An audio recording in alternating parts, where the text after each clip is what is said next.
Bonjour à tous nos abonnés d'Afro TV, voici pour vous ce 26 juin la revue de presse de Arnaud.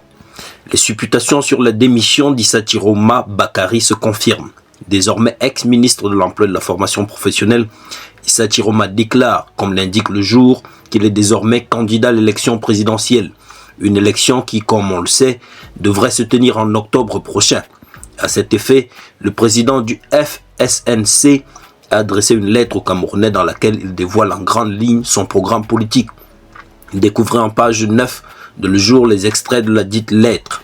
Pour sa une de ce matin, un regard sur l'actualité a accordé aussi la primeur à la démission de Issa Chiroma Bakary. Pour ce journal, il s'agit d'un départ sans conséquence pour Paul Biya dans le Grand Nord. Ceci malgré la vague de réactions que cette démission a provoquée dans les milieux politiques camerounais.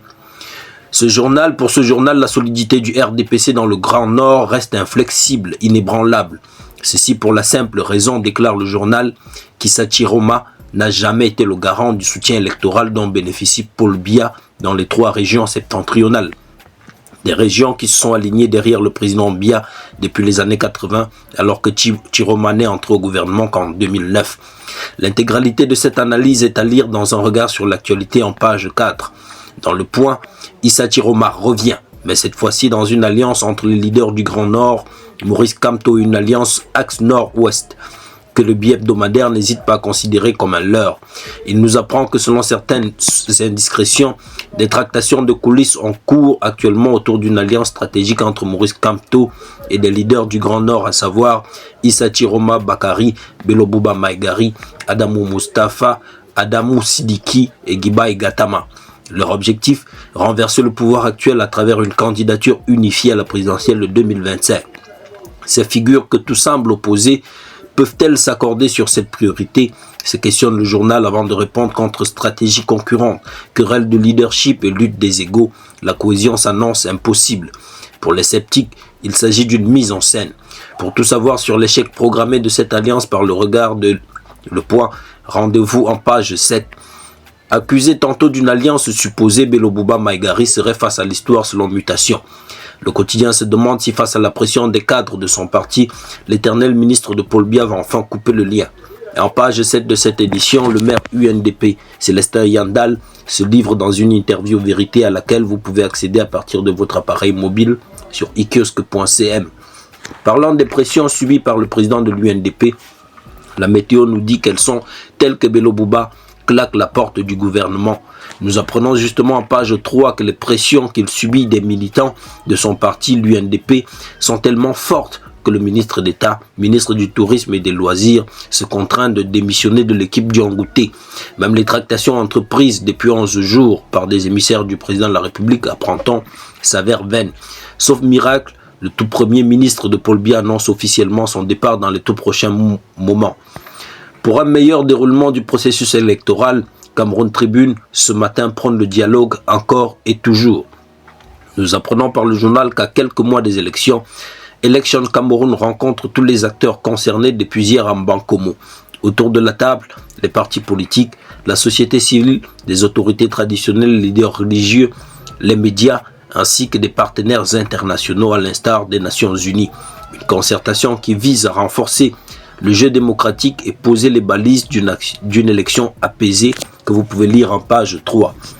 Loin des élections, c'est le sujet de l'inflation qui préoccupe Info Matin qui reprend en grande une les propos du ministre du Commerce Magloire Banga Tangana qui déclare être dans un processus de maîtrise de la hausse des prix.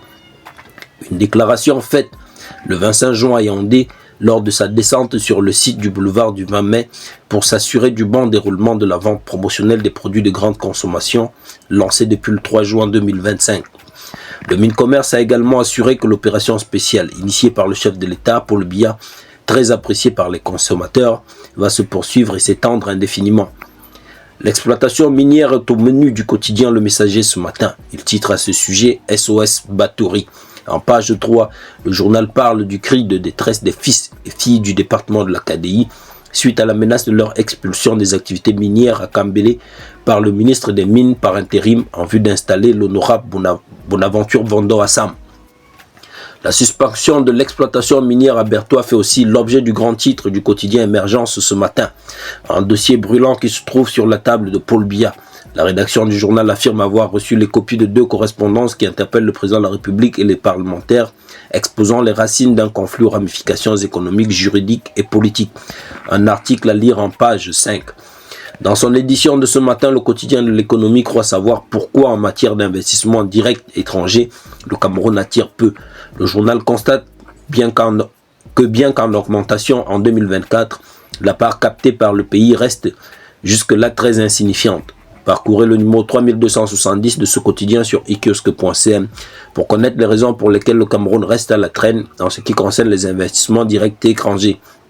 Comme un investissement peut en cacher un autre, Défis actuels, qui s'est intéressé pour sa part aux investissements publics, constate pour le déplorer que les retards d'exécution ont causé 123 milliards de francs CFA de surcoût. Ce constat est ce qui ressort du rapport du FMI sur la 7e revue du programme économique avec le Cameroun, qui révèle que ces importants surcoûts sur une vingtaine de projets financés par des ressources extérieures entre 2012 et 2020 sont dus à une préparation insuffisante, un suivi défaillant et des retards de décaissement. En santé, dans la région de l'extrême nord, la santé en acte, comme nous le fait savoir le drapeau. Le ministre de la Santé publique, Dr Manaouda Malachi, a effectué une mission humanitaire dans les départements du Mayo-Tanaga et du Mayo-Sava dans le cadre de la campagne Promotion Santé 2025. Nous apprenons que cette mission a été l'occasion d'offrir des équipements médicaux, des consultations et chirurgies gratuites.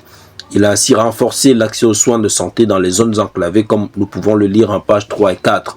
Info Santé nous parle de la nouvelle trouvaille des USA en matière de prévention du VIH-Sida.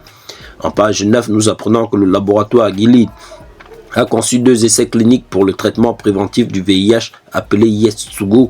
Ce traitement administrable 2 fois par an par voie injectable au prix de 28 218$ présente une réduction du risque de transmission du VIH de plus de 99,9% chez les adultes et les adolescents, en faisant ainsi l'option la plus proche d'un vaccin.